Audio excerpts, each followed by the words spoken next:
Server की ताकत क्या होती है, इसका अंदाजा आप इसी बात से लगा सकते हैं कि इसके कारण दुनिया भर में 2000 से ज्यादा फ्लाइट्स रद्द हो गई। इनमें सबसे ज्यादा 500 उड़ानें अमेरिका में रद्द हुई हैं और भारत में 50 से ज्यादा फ्लाइट्स को रद्द किया गया है। इसके अलावा कई देशों में रेल और मेट्रो की सेवाएं प्रभावित हो गई। दुनिया में 95% कंप्यूटर माइक्रोसॉफ्ट के ऑपरेटिंग सिस्टम से चलते हैं। बीते शुक्रवार दोपहर उस समय हड़कंप मच गया जब माइक्रोसॉफ्ट की क्लाउड सर्विस एज्यूरे में दिक्कत आने से कई सेवाएं बाधित हो गई। एयरलाइन से लेकर metro, train, bank, share market, online payment सेवा पर असर पड़ा। तकनीकी खराबी ने बीते शुक्रवार को पूरी दुनिया को हिलाकर रख दिया। भारत से लेकर America, Australia, Japan, Germany, England, Hong Kong तक हंगामा मच गया।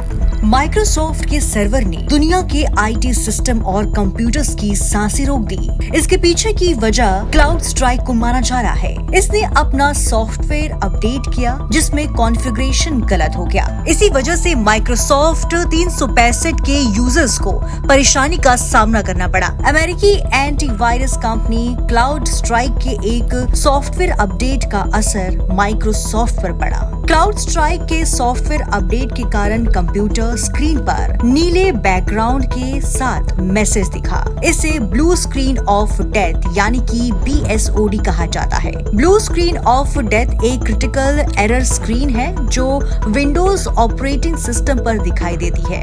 जब ये एरर आता है तो कंप्यूटर ऑटोमेटिकली रीस्टार्ट हो जाता है और डेटा खोने की भी संभावना रहती है। वहीं माइक्रोसॉफ्ट में आई इस परेशानी के बाद कंपनी के CEO सत्या नडेला ने बड़ा बयान दिया। उन्होंने बताया कि क्यों पूरी दुनिया एकाएक ठप हो गई थी।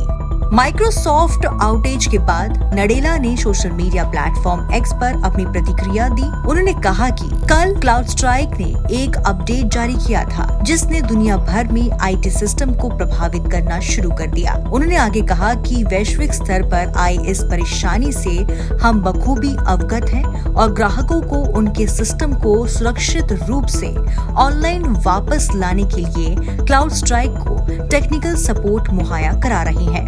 तो वहीं दुनिया भर के एयरपोर्ट पर चेक इन में सबसे ज्यादा दिक्कतें रही। भारत में Indigo, spice jet, air India, Akasa और विस्तारा एयरलाइंस पर इसका असर पड़ा।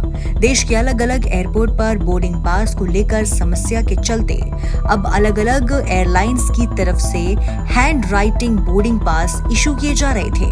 सबसे ज्यादा असर एयरपोर्ट और बैंकों में दिखाई दिया। दुनिया के कई बैंकों में लंबी लाइन लगी रही। सर्वर डाउन होने के कारण एयरपोर्ट से विमान उड़ान नहीं भर पा रहे थे। दिल्ली और मुंबई एयरपोर्ट पर चेक इन समेत कई ऑनलाइन सेवाएं काम नहीं कर रही थी। सर्वर में खराबी आने के कारण काफी यात्री एयरपोर्ट पर ही फंसे रह गए थे।